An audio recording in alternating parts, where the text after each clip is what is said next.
थोड़ी देर पहले कहा था कि हमारे महाराष्ट्र राज्य के मुख्यमंत्री देवेंद्र जी फडणवीस, महाराष्ट्र राज्य के उप मुख्यमंत्री और हमारे नेता एकनाथ जी शिंदे साहब और अजीत दादा के नेतृत्व में, विखे पाटिल साहब के नेतृत्व में जो उपसमिति गठित की गई थी, उसका जीआर हमने मनोज जरांगे पाटिल के पास दिया है। वो उन्होंने एक्सेप्ट किया है और उनका आंदोलन उन्होंने पीछे लिया है। हैदराबाद जायचं आहे ते अखेर त्याचा जीआर काढलेला आहे, मनोज जरांगे पाटील यांना दिलेला आहे। प्रामुख्याने गेल्या अनेक वर्षांपासून ही मागणी होती। आता मराठा आरक्षण आम्ही पहिल्या दिवसापासून सांगत होतो की महायुतीचं सरकार हे कुठच्याही महाराष्ट्रातल्या वंचित घटकावर अन्याय करणार नाही, मराठा समाजातल्या वंचित घटकावर अन्याय करणार नाही, परंतु याचं राजकारण महाविकास आघाडीच्या नेत्यांनी करण्याचा प्रयत्न केला, त्याला सडोतोड आम्ही उत्तर दिलेलं आहे।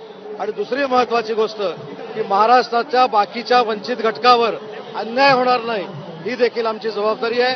त्याच्यामुळं आज मनोज जरांगेंचं समाधान झाल्यामुळं त्यांनी आंदोलन मागे घेतलं। प्रत्येक वेळेस निवडणुका आल्याची खरं तर असं आंदोलन होताना पाहायला मिळालं। लोकसभेच्या वेळेस मला इलेक्शनच्या बाबतीतल्या आंदोलनाबद्दल काही बोलायचं नाही, परंतु ज्या पद्धतीनं मनोज जरांगेंनी मागणी केलेली होती त्यांना जीआर तो पसंत पडलेला आहे, त्यांनी तो एक्सेप्ट केलेला आहे आणि आंदोलन त्यांनी मागे घेतलेलं आहे। मनोज जरांगे पाटील यांना कुठल्या रुग्णालयामध्ये दाखल करण्यात आले? मी स्वतःचं मनोगत व्यक्त करत असताना हेच सांगितलं की उपोषण सोडत असताना मनोज जरांगेंच्या प्रकृतीची देखील आम्हाला काळजी आहे आणि त्या प्रकृतीच्या काळजीपोटी आणि महाराष्ट्र शासनानं जीआर काढलाय म्हणून त्यांनी आंदोलन मागं घ्यावं हे मी स्वतः माझ्या भाषणामध्ये त्यांना विनंती केली, विखे पाटील साहेबांनी विनंती केली आणि ती त्यांनी मान्य केलेली आहे।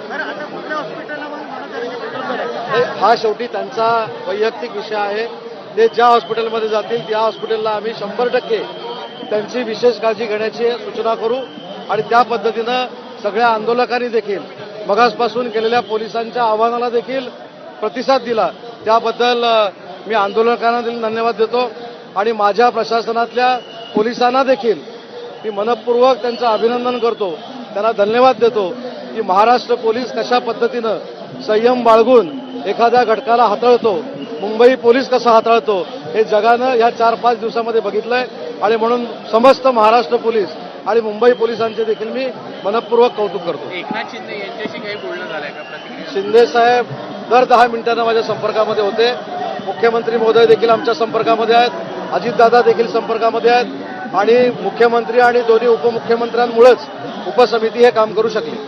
मनोज जरांगे पाटलांनी व्यक्त केली की मुख्यमंत्री आणि दोन्ही उपमुख्यमंत्री यांनी यावं। एक लक्षात घ्या, आम्ही त्यांची समजूत काढलेली आहे,